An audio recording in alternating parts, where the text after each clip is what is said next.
مغلوں میں مغل اعظم جلال الدین محمد اکبر بادشاہ بن گیا۔ وہ دنیا پرست، عیش و عشرت کا دل دادا، اس نے دین الہی کے نام سے ایک نیا دین ایجاد کرنا چاہا۔ نو رتن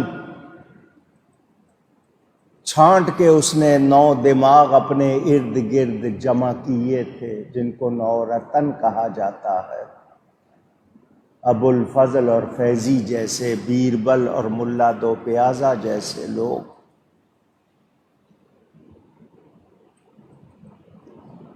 ہندوؤں سے تعلقات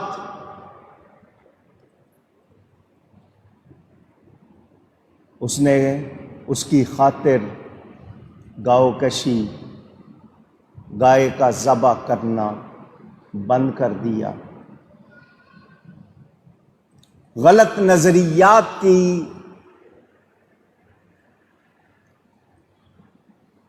ترویج کے لیے اپنے آپ کو سجدہ کروانا شروع کر دیا۔ دین اسلام کی تعلیمات سے روگردانی اور اپنی منمانی شروع کر دی۔ جب بھی ایسا کوئی ظالم، ایسا کوئی شخص آیا، اللہ نے اپنے بندوں میں کوئی مرد حق کھڑا کیا۔ حضرت امام ربانی مجدد الف ثانی اس کے مقابل ہوئے۔ مجدد دین کو تازہ کرنے والا، الف 1000 کو کہتے ہیں، ثانی دوسرا۔ نبی کریم صلی اللہ علیہ وسلم کو دنیا سے پردہ فرمائے 1000 سال گزر گیا تھا، انہیں دوسرے ہزارے کا مجدد کہا جاتا ہے۔ حضرت نے آواز حق بلند کی، اللہ والے اللہ کے سوا کسی سے ڈرتے نہیں۔ صعوبتیں، صعوبت کا مطلب تکالیف، پریشانیاں اٹھا لیتے ہیں، مگر حق بات کہنے سے نہیں رکتے۔ حضرت مجدد صاحب نے صدائے حق بلند کی۔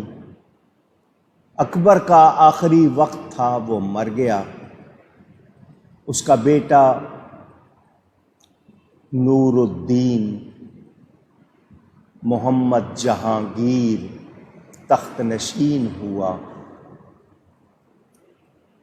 اس نے اپنے باپ کی روش پر اپنے آپ کو سجدہ کروانا، گائے کا ذبیحہ اسی طرح، وہ طریقہ باپ والا جاری رکھا۔ نور جہاں نامی عورت سے اس نے شادی کر لی، وہ سخت قسم کی شیعہ تھی۔ شیعوں کو خوش کرنے کے لیے خطبے میں صحابہ کرام کے نام لینا منع کر دیے۔ اسلامی احکام کو پس پشت رکھا۔ حضرت مجدد صاحب اکبری دور سے ہی محنت کر رہے تھے، جہانگیر کے بھی مقابل ہوئے۔ تاریخ سناؤں تو آپ کو پتہ چلے کہ اللہ والوں نے کیا کیا مشقتیں برداشت کی ہیں، کیا کیا تکلیفیں سہی ہیں۔ دنیا داروں نے ان کے ساتھ کیا کیا سلوک کیے۔ حضرت مجدد صاحب کو بھی پکڑ لیا گیا کہ اس شخص کو لوگ مانتے ہیں، ان کی بات سنتے ہیں، اگر یہ اسی طرح آواز لگاتے رہے تو لوگ بادشاہ کے سخت مخالف ہو جائیں گے۔ حکومت کی رٹ یعنی حکومت کی عملداری نہیں رہے گی۔ حضرت کو جیل میں ڈال دیا گیا۔ جرم کیا ہے؟ سچ بولنا، دین کی بات کرنا۔ آج بھی آپ کے سامنے وہی ہو رہا ہے نا۔ جیل میں ڈالا گیا۔ جیل کے قیدیوں کے سامنے حضرت نے وہ عمل دکھایا کہ سارے قیدی بھی نمازی ہو گئے، ذکر الہی ہونے لگا، لوگ گناہوں سے توبہ کرنے لگے۔ لوگوں نے خبر دی بادشاہ کو کہ سارے جیل کے قیدی بھی تیرے مخالف ہو گئے ہیں اور ان کے مرید ہو گئے ہیں، کہ ان کو نظر بند کر دو، کوئی ان سے ملاقات نہ کرے۔ گوالیار کے قلعے میں جہاں بڑے بڑے مجرم رکھے جاتے تھے، جنہوں نے بڑے بڑے جرم کیے تھے، وہاں بھیج دیا گیا۔ حضرت نے وہاں بھی لوگوں کو تہجد گزار بنا دیا۔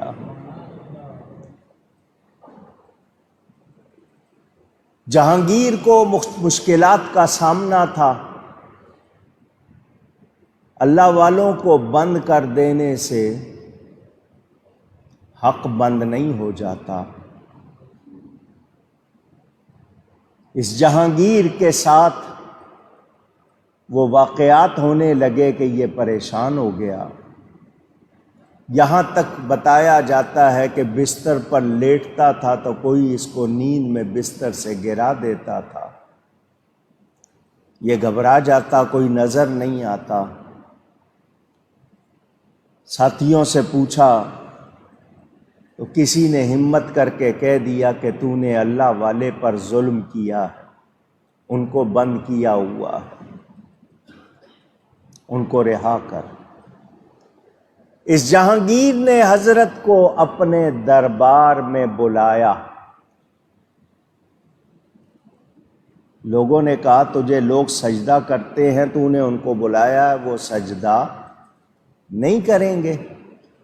ان کو دیکھ کر ہو سکتا ہے دوسرے لوگ بھی تجھے سجدہ کرنا چھوڑ دیں گے۔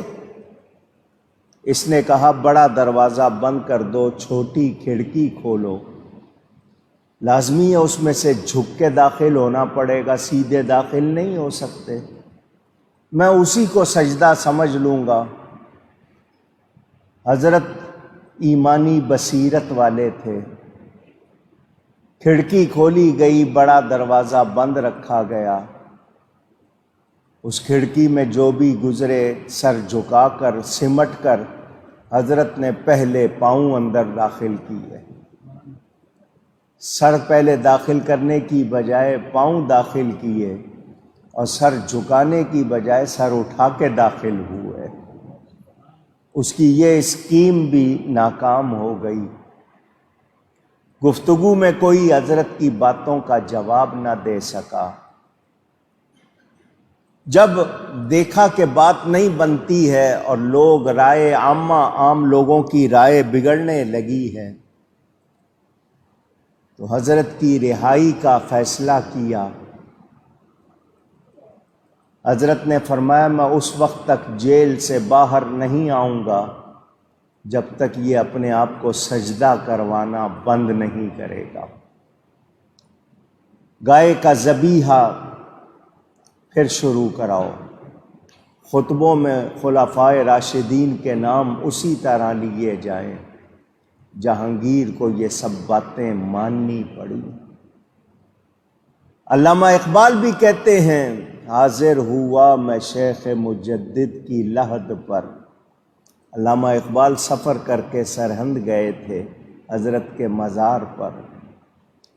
گردن نہ جھکی جس کی جہانگیر کے آگے، وہ ہند میں سرمایہ ملت کا نگہدار۔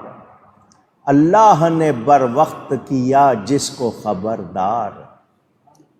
حضرت نے اس وقت دین کو بچانے، دین کو زندہ کرنے، دین کو تازہ کرنے کی خدمت انجام دی۔ جہانگیر نے اس کے بعد بھی حضرت پر جس طرح کہتے ہیں نا کڑا پہرا رکھا کہ یہ کوئی اور تحریک نہ شروع کر دیں، مگر مجدد صاحب کی محنت رنگ لائی، اور وہ جو دین الہی کے نام سے جو سازش کی گئی تھی وہ چل سکی نہیں۔ حضرت نے دو قومی نظریے کی بنیاد بھی رکھ دی، ہندو الگ قوم ہے، مسلمان الگ قوم۔ یہ ان کی محنتیں ہیں آج جو ہمیں اسلام کی بہاریں نظر آ رہی ہیں۔ حضرت جیل میں بھی خطوں کے جواب دیتے رہے، مکتوبات کے نام سے فارسی زبان تھی، اردو میں ترجمہ ہو چکا، اب تو ان کے عربی تراجم آ چکے، دیگر ان کی کتب آج ہمارے لیے بڑا سرمایہ ہے۔ سلسلہ نقش بندیہ کے بزرگ دہلی میں حضرت سیدنا خواجہ رضی الدین محمد الباقی المعروف حضرت باقی باللہ رضی اللہ تعالی عنہ کے آپ خلیفہ ہیں، اور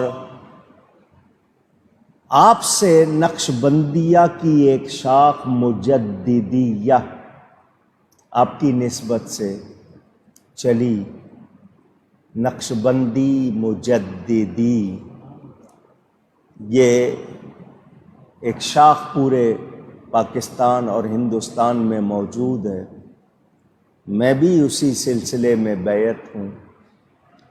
پاکستان میں سلسلہ نقش بندیہ کے مزارات لواری شریف بدین کے پاس سندھ میں، قاضی احمد وہ بھی سندھ میں، مکان شریف جو یہ کرتارپور کی سرحد کھولی گئی ہے اس کے بالکل قریب ہندوستان میں رہ گیا، اس کے بعد کوٹلہ شریف، شرق پور شریف، کرما والا شریف، کیلیاں والا شریف، یہ سب شاخیں ہیں سلسلہ نقش بندیہ مجددیہ کی۔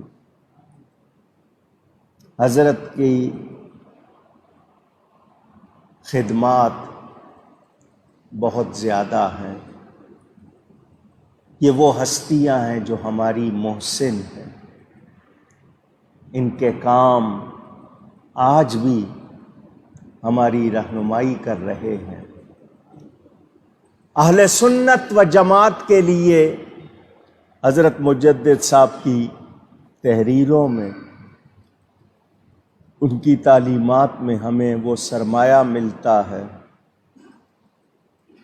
اور پھر ترکی تک بھی اور آگے ماوراء النہر کے یہ علاقے جو روس سے آزاد ہوئے ہیں وہاں بھی آپ کا سلسلہ پہنچا ہے، کشمیر میں بھی بلا شبہ روحانی طور پر، علمی طور پر بہت بڑی ہستی ہے۔ حضرت شیخ محقق شاہ عبدالحق محدث دہلوی رحمۃ اللہ علیہ اور حضرت مجدد صاحب کا زمانہ ایک ہے، دونوں ایک دوسرے کے قدردان بھی ہیں۔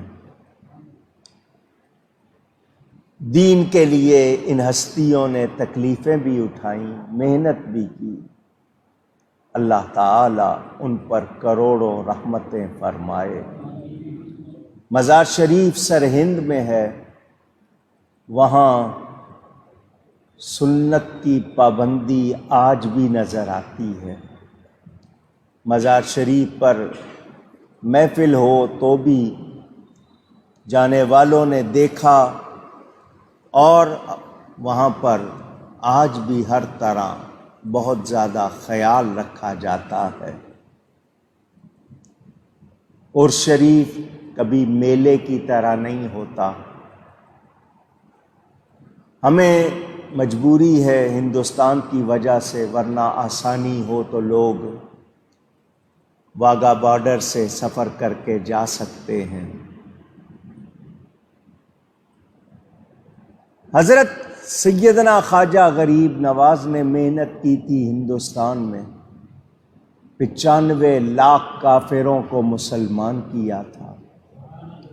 حضرت مجدد صاحب نے اسی کام کو آگے بڑھایا۔ پھر انگریز آ گیا، اس نے ہندوستان پر قبضہ جما لیا۔